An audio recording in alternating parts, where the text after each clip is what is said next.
बिस्मिल्लाहिर्रहमानिर्रहीम। अल्लाह के हुजूर दुआ है कि आप सबको अपनी आफियत के साए में रखे, आप सब की जायज़ मुरादें अल्लाह ताला पूरी फरमाए।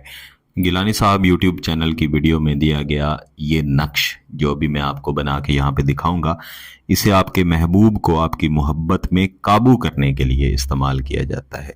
ये एक नूरी तावीज़ है और इसके अंदर नक्शे तहरीर भी शामिल है, इसके अंदर नक्शे दायरा भी शामिल है। यानी उर्दू में आपको समझा रहा हूँ कि दायरे वाला एक नक्श है, इसके बनाने का अपना तरीकाकार होता है। इसके मुताबिक तैयार करेंगे, इंशाल्लाह इतनी शदीद मोहब्बत पैदा होगी कि महबूब जहाँ भी है राब्ता करेगा, कॉल करेगा और मोहब्बत का इजहार करेगा।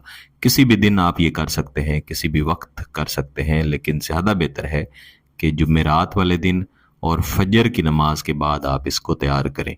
जो नक्श मैं आपको बनाना सिखाऊंगा वो आपने सिर्फ और सिर्फ एक ही नक्श तैयार करना है। सबसे पहले एक सफ़ेद कागज़ ले लिया जाएगा और इसके ऊपर आदाद यहाँ पे लिखे जाएंगे 2, 6 और 5 और इनके गिर्द दायरा लगा देंगे। फिर इससे थोड़े से फासले पे इसके साथ ही अदद लिखेंगे 2, 5 और 8, इसके गिर्द भी दायरा लगा देंगे। फिर इन दोनों के तकरीबन दरमियान में यहाँ पे हम लिखेंगे फ़ाहुम मकमहून और तमाम वक्त में महबूब का तसव्वुर रखना है। हर एक लफ्ज़, हर एक हर्फ लिखते हुए ये तसव्वुर रखना है कि महबूब शदीद तरीन मोहब्बत में मुब्तला होगा। इसके बाद इसके आगे हम अदद लिखेंगे 1, 5, दायरा लगा देंगे। इसी के साथ अदद लिखेंगे 2 और स्वाद, एक दायरा लगा देंगे और इसके नीचे हम लिखेंगे अल्लाह अल्लाह। अब इनके नीचे आ जाए, यहाँ पे हम अपने हाथ से एक नक्श तैयार करेंगे। ये नक्श तैयार करने के लिए आपने पैमाने का इस्तेमाल नहीं करना। सबसे पहले आपने ऊपर से नीचे 3 खाने तैयार करने हैं। इसी तरह दाएं से बाएं भी आपने 3 खाने तैयार कर लेने हैं।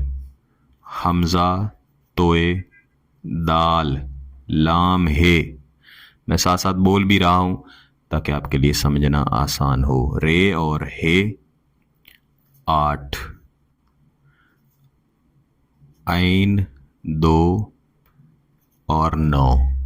इतना ये नक्श तैयार कर लेने के बाद अब आप इस नक्श को उल्टा देंगे और इसी नक्श की पिछली साइड पे, नया कागज़ नहीं लेना, यहाँ पे दोबारा से हम एक नक्श अपने हाथ से तैयार करेंगे जिसमें ऊपर से नीचे भी 3 खाने होंगे और दाएं से बाएं भी इसके अंदर 3 खाने होंगे।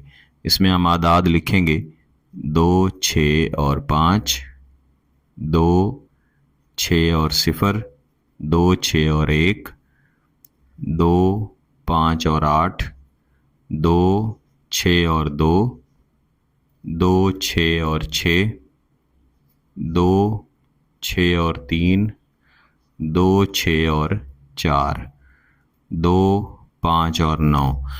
कुछ दोस्त अब आप पूछते हैं कि आप अरबी में आदाद लिखते हैं, क्या हम इसे किसी और ज़ुबान में लिख सकते हैं? जी हाँ, आप आदाद को अपनी ज़ुबान में लिख सकते हैं, लेकिन जो आयात या अजीमतें लिखी जाती हैं उन्हें आपने उनकी अपनी ज़ुबान में ही लिखना है।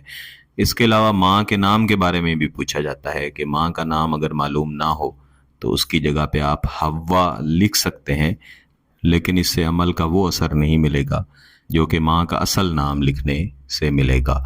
और नाम हमेशा वो लिखने चाहिए जो अमूमी बोले जाते हैं। तो पीछे वाला नक्श भी तैयार कर लेने के बाद दोबारा से आगे वाला नक्श हम निकालेंगे और इसके ऊपर ये जो आपने आयत करीमा लिखी थी फ़ाहुम मकमहून, दरअसल आयत करीमा के 2 लफ्ज़ हैं।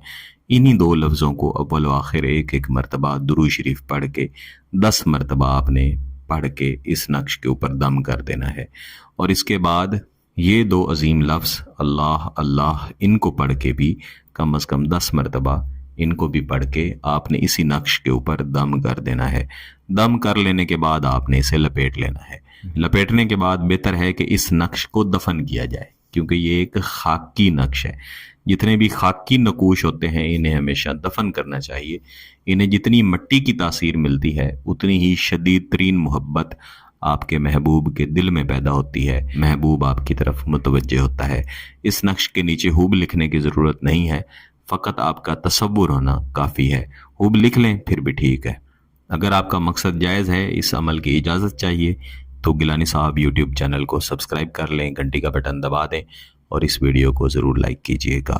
یہ نقش استعمال کر لینے کے بعد کچھ نہ کچھ صدقہ ضرور کیجیے گا، بصورت دیگر اس کے اثرات اتنے اچھے نہیں ملیں گے جیسے آپ چاہتے ہیں۔ بہت بہت شکریہ۔ اللہ حافظ۔